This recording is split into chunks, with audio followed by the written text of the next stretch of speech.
MCQ ની અંદર આપણને બે અવરોધ આપેલ છે, સાદી ભાષામાં બે ભૌતિક રાશિ આપી છે. આપણે એવું કહી દઈએ કે જે વેલ્યુ આપી છે ને વ્યવસ્થિત લખીએ તો R1 20.15 ± 0.05 અને બીજા માટે 20.17 ± 0.02 ઓમ. હવે ધ્યાનથી એ સાંભળવાનું કે આપણને એકવાર સરવાળો બીજી વાર બાદબાકી પૂછી છે. જો આપણને સરવાળો પૂછ્યો હોય તો શું થાય? તો g છે, સ્પીડ છે, ફાસ્ટ છે, તો આવું કહી દઉં r બરાબર પ્લસ ઓર માઈનસ સરવાળો કરો. ચલો તો 40 અને આ થશે યસ તો 40.32 આ લોકોનો સરવાળો જ થાય 0.07 ઓમ. તો કેટલું સરસ થઈ ગયું. પણ જો બાદબાકી પૂછાય તો બાદબાકી માટે તો તમને ખબર છે કે સાહેબ બાદબાકી કરવાનું કે ડિફરન્સ છે તો બાદબાકી કરી દઈએ. ચલો બીજું માઈનસ પહેલું, ફરી બીજું માઈનસ પહેલું, તો આમાંથી આ બાદ કરશો એટલે 0.02 પ્લસ ઓર માઈનસ. હવે ના કરાય. લોકો બધા શું કરશે? આમાંથી આ બાદ કરશે. પણ એવું કરાય ના, કારણ કે આ તો આંશિક ત્રુટિ છે. આ જે પાછળનો ભાગ છે એ હંમેશા સરવાળો જ થાય. એટલે આ બંનેનો હંમેશા સરવાળો થાય એટલે 0.07 જ લખાય. આ MCQ કેમ g માં પૂછાય? કારણ કે હાર્ડ નથી, લેઝી બી નથી, ખાલી શું બાદબાકીમાં લોકો ઉતાવળ કરીને આવી જાય.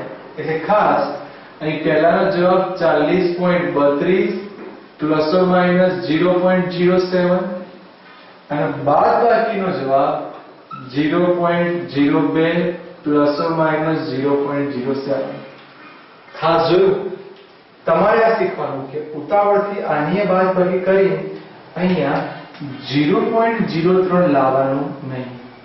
જો તમે લાયા તો આંશિક ત્રુટિના આધારે આ દાખલો ખોટો ગણાય. ખાસ MCQ નંબર 12.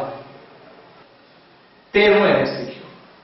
આ MCQ આ ચેપ્ટર નો બી કહેવાય અને પ્રાયોગિક બી કહેવાય, એટલે કે પ્રેક્ટિકલી બી MCQ કહેવાય.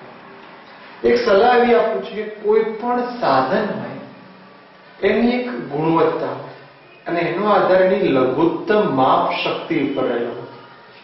તો લઘુત્તમ માપ શક્તિને મેં નામ આપ્યું લમાશ.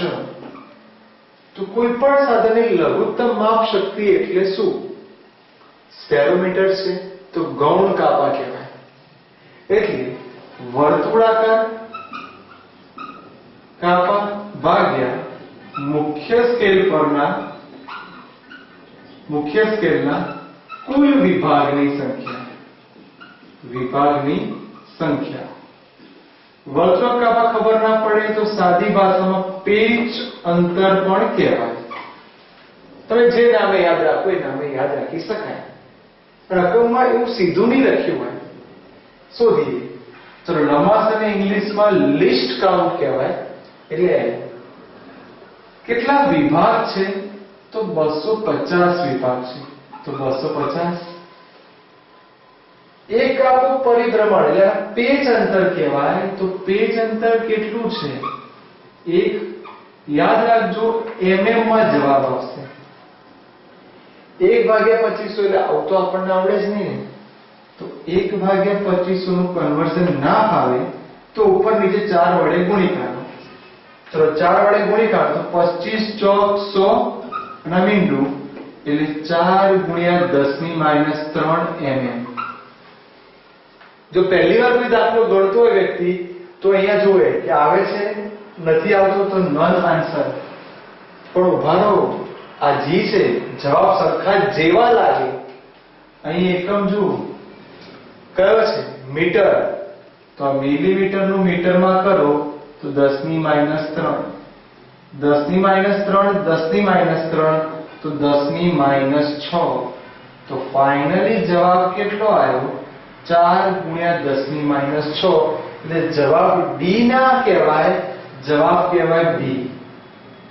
ખાસ વસ્તુ જોવાની. और તમને આની પરથી નાટક બી કરી શકે કે ચલો આનું સેન્ટીમીટરમાં કન્વર્ટ કરો, તો જો સેન્ટીમીટર કરી દે તો 4 ગુણ્યા 10 ની -4 સેન્ટીમીટર. એ બધો આધાર પરીક્ષક ઉપર છે. ઉતાવળ કરી તો માર્ક્સ ગયો. જેમ પરીક્ષક પૂછે એમ આપણે જવાબ લાવવાનો. ઓકે, તો આ MCQ નંબર 13.